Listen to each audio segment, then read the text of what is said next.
Hello, education learners. I'm Jashanjot, Assistant Professor in Commerce and Management. So, welcome back to our lecture number 23.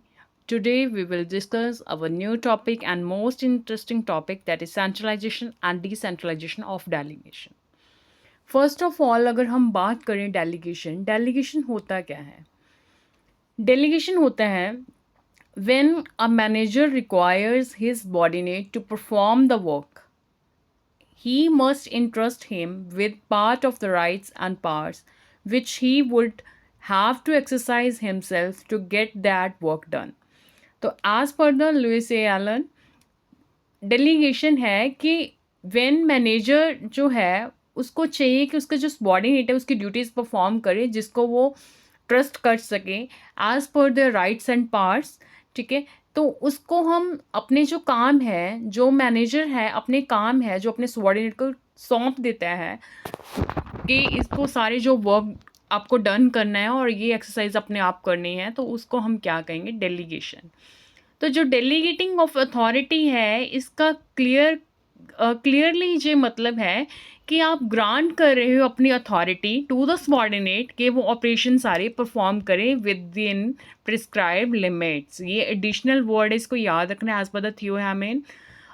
तो कि आपको prescribe limits हैं, इसके दायरे में रहते हुए आपको ये सारी रिस्पॉन्सिबिलिटीज़ हैं और आपकी जो अथॉरिटी है उसको आप क्या है दे के जा रहे हो अपने सबॉर्डिनेट को। क्लियर? अभी आगे हम बात करेंगे इसी डेलीगेशन को, फर्दर जो टॉपिक है इसको डिस्कस करेंगे कि ये डेलीगेशन हम कैसे कर सकते हैं, ये सेंट्रलाइजेशन है या फिर डिसेंट्रलाइजेशन।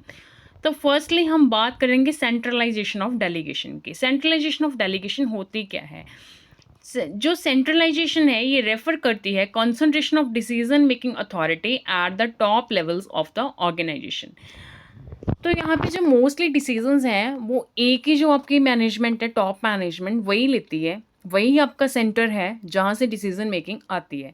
तो लोअर लेवल पे यहाँ पे ऑटोनॉमी है जो बहुत कम होती है और जो डिसीजन मेकिंग होती है यहाँ पे काफ़ी स्लो होती है क्योंकि ज़्यादातर जो कंट्रोल होता है मैनेजमेंट का होता है, तो उसके पास और भी बहुत सारे जो ऑर्गेनाइजेशन के वर्क होते हैं, तो इसलिए वहाँ पे थोड़ी स्लोअर डिसीजन मेकिंग हो जाती है। पर यहाँ पे डिसीजंस हैं वो सारे एक ही जगह से आते हैं। कहाँ से आते हैं? टॉप मैनेजमेंट से। इस बात को याद रखना है।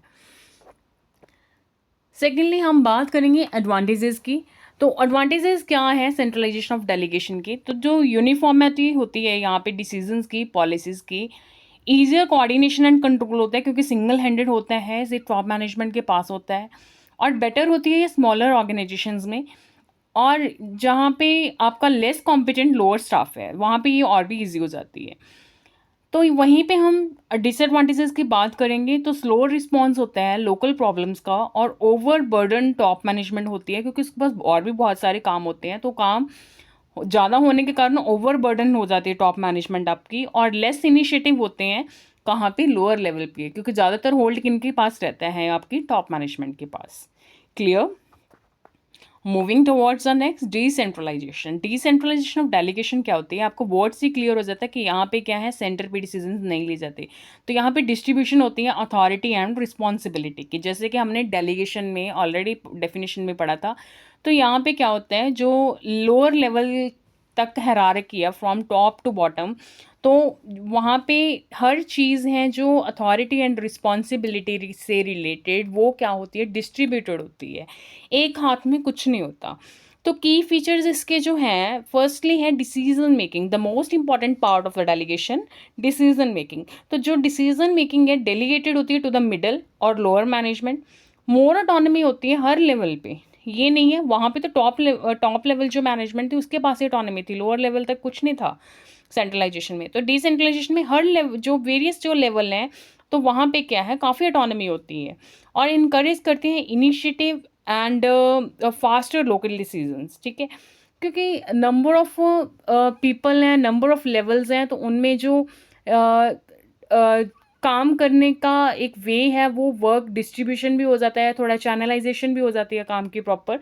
तो इसकी वजह से जो प्रोसेस है लोकल डिसीजंस लेने की, तो वो क्या हो जाती है? फास्ट हो जाती है, जो कंपैरेटिवली सेंट्रलाइजेशन में क्या थी? स्लोअर थी, क्योंकि ओवर बर्डन था आपके टॉप मैनेजमेंट के पास। तो यहीं पे हम बात करेंगे एडवांटेजेस की। फर्स्ट ऑफ ऑल जो इसकी फेवरेट एडवांटेज है वो क्या है, quick decision making at local levels, and second is develop managerial skill at lower level. ठीक है, अगर आप अपने जो जूनियर्स हैं उनमें वो ट्रेड्स लेके ही नहीं आओगे, उन पे ट्रस्ट ही नहीं करोगे, उनको काम दोगे ही नहीं, तो वो सीखेंगे कैसे? तो मैनेजरियल जो स्किल्स हैं वहाँ पे लोअर लेवल पे क्या हो जाती हैं, डेवलप हो जाती हैं। ठीक है, यहीं पे हम बात करेंगे जो बर्डन है टॉप मैनेजमेंट का वो कम हो जाता है। ये एक बहुत अच्छी एडवांटेज है आपकी डेलीगेशन की, डिसेंट्रलाइजेशन की। और डिसएडवांटेज क्या है, रिस्क होता है, इनकन्सिस्टेंसी होती है डिसीजंस में। ठीक है, and it may lead to lack of control, और डुप्लीकेशन भी हो सकती है, वर्क की रेपिटेशन भी हो सकती है। ठीक है, और हायर चांसेस होते हैं किसके, मिस अलाइनमेंट के विद द ऑर्गेनाइजेशनल गोल्स, ये भी हो सकता है। ठीक है, अभी यहाँ पे देखिए आपको क्लैरिटी दिख रही है, मैं आपको अच्छे से दिखाती हूँ इसको। ये देखिए, ये आपकी टॉप मैनेजमेंट है, इसके इर्द गिर्द आपकी सारी जो ऑर्गेनाइजेशन है वर्क करती है। ठीक है, सारे आपके जो डिसीजंस है किस पे डिपेंड करते हैं, इस पे डिपेंड करते हैं। और यहीं पे हम डिसेंट्रलाइजेशन की बात करते हैं। ये देखिए, ये है ऑर्गेनाइजेशन, ये है मान लो आपकी ऑर्गेनाइजेशन का मेन ऑफिस, हेड ऑफिस। ठीक है, ये इसके फर्दर ब्रांचेज आ गई। ठीक है, और उनको फिर आगे ये असिस्ट कर रहे हैं, कौन असिस्ट कर रहे हैं, ये असिस्ट कर रहे हैं, इनको ये असिस्ट कर रहे हैं, मतलब इन चार जो आपके जो हेड हैं वो आके यहाँ पे रिपोर्ट कर रहे हैं, और ये further act as a head for all these force. ठीक है, समझ गए, मतलब क्या है, यहाँ पे डिस्ट्रीब्यूशन हो रखी है प्रॉपर, जो आपके काम है डिसीजन मेकिंग एंड ऑल, बाकी सारे काम ऑर्गेनाइजेशन के जो भी अथॉरिटी रिस्पॉन्सिबिलिटी है। ठीक है, तो डेलीगेशन यहाँ पे बहुत अच्छे तरीके से करी जाती है डिसेंट्रलाइजेशन में। Any doubt? Moving towards the next, just wait. अभी आगे हम बात करेंगे समरी टेबल की, जहाँ पे हम कंपैरिजन करेंगे सेंट्रलाइजेशन एंड डिसेंट्रलाइजेशन। बहुत इंपॉर्टेंट है एग्जाम परस्पेक्टिव से, इस क्वेश्चन को अच्छे से प्रिपेयर कर लेना। सेंट्रलाइजेशन एंड डिसेंट्रलाइजेशन की बात करें, सबसे पहले हम इसकी डेफिनेशन लिख लेंगे। सेंट्रलाइजेशन मतलब क्या है, जो रिटेंशन है power of, retention of powers and authority with respect to planning decisions, मतलब वो सब किसके पास होता है, टॉप मैनेजमेंट की, इसलिए इसको हम क्या कहते हैं, सेंट्रलाइजेशन। तो वहाँ पे क्या होता है, डिस्ट्रीब्यूटेड होता है among the various management levels, तो इसको हम डिसेंट्रलाइजेशन कहते हैं। तो यहाँ पे जो सेंट्रलाइजेशन में इन्वॉल्व है, क्या इन्वॉल्व है, systematic and consistent preservation of authority. तो यहाँ पे क्या है, सिस्टमेटिक डिस्पर्सल ऑफ अथॉरिटी होता है। और कम्युनिकेशन फ्लो यहाँ पे कैसे होता है, यहाँ पे होता है वर्टिकली, यहाँ पे होता है ओपन एंड फ्री। ठीक है, तो डिसीजन मेकिंग यहाँ पे कैसे होते हैं, स्लो होते हैं, और यहाँ पे क्या होते हैं, फास्ट होते हैं। यहीं पे हम बात करेंगे एडवांटेजेस की। तो एडवांटेज क्या है, प्रॉपर कोऑर्डिनेशन एंड लीडरशिप होता है, क्योंकि सेंट्रलाइजेशन और टॉप मैनेजमेंट हर चीज़ देख रही है।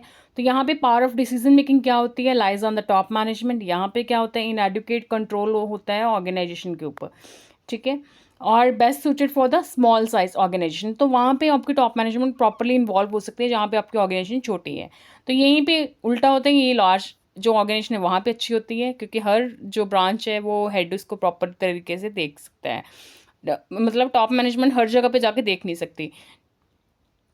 और ये इम्प्लीमेंट होती है जब कंसिडरेबल कंट्रोल होता है ओवर द ऑर्गेनाइजेशन। और power of decision making multiple persons के पास होती है, power of decision share with the lower level.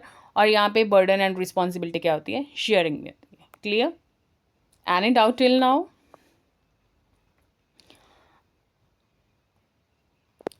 Thank you. That's all for the today. Stay tuned, watch the lecture, and don't forget to like, share, and subscribe to Sport Free Education. Happy learning.